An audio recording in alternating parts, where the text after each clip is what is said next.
Thank you for tuning in to another episode of Forgotten Gear Restorations. I'm on the way to an appointment. Who else braves the rigor, the rigor and risk of the 405 highway to deliver the best possible voiceover for your favorite amp videos? Who does that? I do. Why? Because I give a damn. We're going to be duking out with an old 80s JCM 800 old lead Mark II 2204 and the 50 watt variant. Love these amps. This one's ailin' when it should be illin'. Don't forget to like and subscribe. Today another 2204 good old Mark II lead. This 800 is ailing. We need to find out why. So I could see some very obvious things. The silk screening on these power tubes has been mostly vanquished. Let's just pop these guys off and see what's going on. The owner is complaining about the general tone of this thing, and it's not a wonder why. It looks like this guy right here is nearly welded in place. See if I can even get this guy off. These are some, let's see, some groove tubes. They don't look like they're in terrible shape. These sockets are very corroded, so they've essentially become resistors. That's not good. I'll sweep you over the top to have a look at that. Oh, it's so gritty just reinstalling. There's a layer of environmental fallout over the top. I can tell that this thing was cared for. This is not neglect. This is an older amp, like probably mid 80s. Is there a sticker? There's a sticker. I'm not seeing a date. So just looking at the transformer, this might be a mid 80s model. Let's take a peek at it though. Let's hear what the owner's hearing. So let's see what the current limiting bulb is going to tell us. Let's get that going. Grab the guitar, which may or may not be in tune. Doesn't really matter. All controls are set to 0. We're going to see if there's any noise in them. I bet there is. Looking inside of the cabinet, the shielding plate at the bottom, and Marshall does the best job for that. They're not using foil or screen. Screen is fine, and really thick gauge foil is fine also. But I like the thick plate that they're using. It was covered with the same sort of dust that's on top of this guy. You want to make sure that's perfectly clean so you have a nice clean connection to the chassis. And that means you're going to have to clean off the mating surface of this chassis as well. It relies on having that solid connection there in order for the Faraday cage effect to be occurring. So let's get her off of standby. Very faint glow as the caps complete charging. It should have been trickle charging, but wow, it's barely drawing current. We lost 5 volts from the power supply, so being that there's an inverse relationship between current draw and voltage, that should tell you. All right, let's get that going. And I switched your impedance selector to 4 ohms to match my shop cab, so I'll get it back to 8, which is where it was. Let's start microphonic.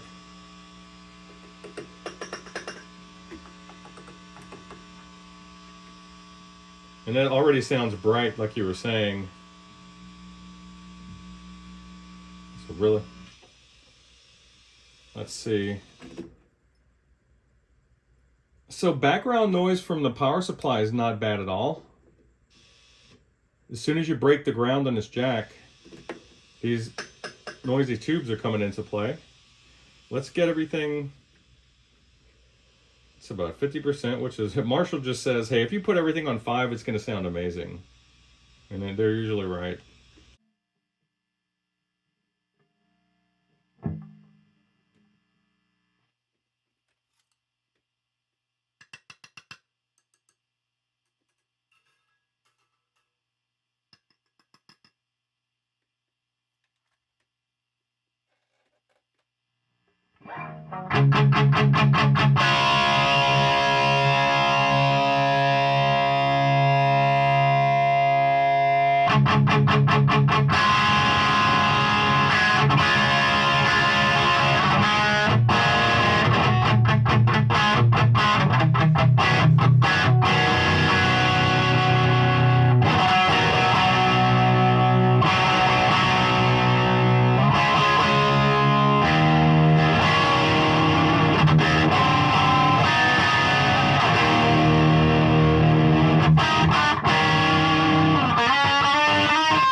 So let's break open this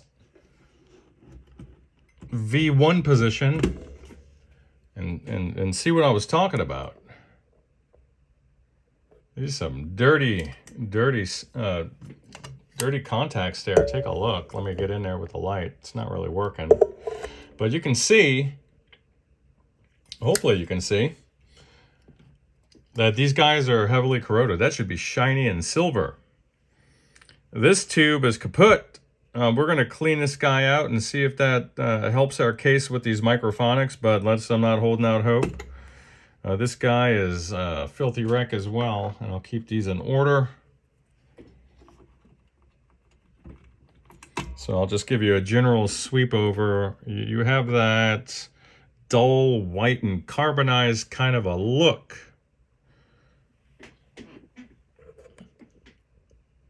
You can see it's just, that should be silver and shiny, and it's not. But we can get it back. Now with respect to these power tubes,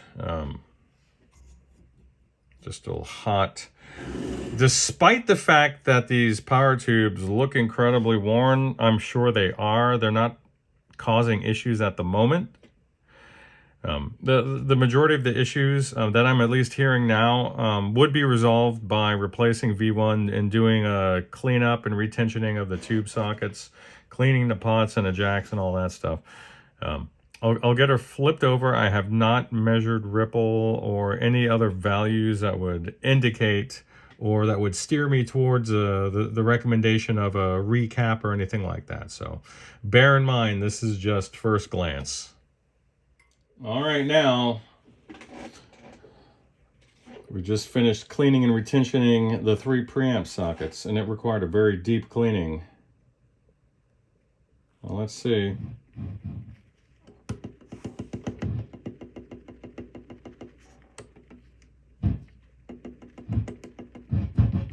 We still have some noisy controls here. That's okay. Check it out. Original tube, it's no longer displaying any sort of microphonics. So that's a net positive. So we'll proceed to the power tubes here, which appear to be biased pretty cold. But given their general condition, I would say if we're going to leave them in there, we should leave them in that condition, because these guys just aesthetically, and what I typically see for H tubes, these guys probably are near the end of their service life. So, and I certainly don't want to expedite that with a warmer bias. And we're looking at the opposite side. I've replaced the tube shields there, and I'm staring right at these sad little power tubes. They're not sad. They're, you know what?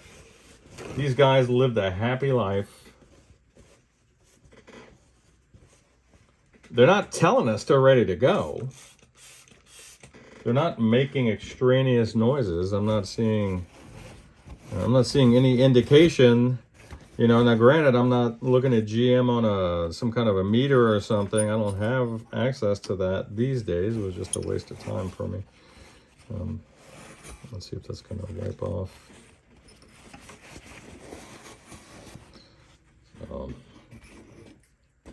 Well, this is what we're kind of looking at. We're looking at some dusty old power tubes that have been here for a long time. Let's take a peek at the socket, and the socket's pretty dirty, as you would expect. It's not something shameful. It just is what it is. These are old power tubes, and you know what? They're hanging in there. So if your intention, I would say just right now, because they're not giving us any, sorry about that, they're not giving us any mechanical noise. I would say if your intention is to occasionally play this thing at bedroom volume, maybe you're going to lean on it for an hour or so. If that's your intention, you could get away with leaving the tubes as they are now. You can get away with that. I need some space. Sorry about that. You can get away with that. There's no bulging on these old LCR caps, which is what you would expect to see. These are incredibly stout caps. Maybe, let's say, in the 20-something years I've been doing this, I've only, maybe 4 times have I had to change these caps. And it was usually just one. And you just change the other ones because you figure it's about time. But these rarely go, is what I'm trying to say. Rarely go. So I'm going to go ahead and clean up and retension these guys. I'll finish decontaminating the exterior, then we'll move on to the interior. I'm gonna have to remove the knobs and all that stuff and make sure everything's nice and tight. Sometimes things loosen up over the years. And that's it. I got an appointment coming up, so I don't know how much more time I have for filming.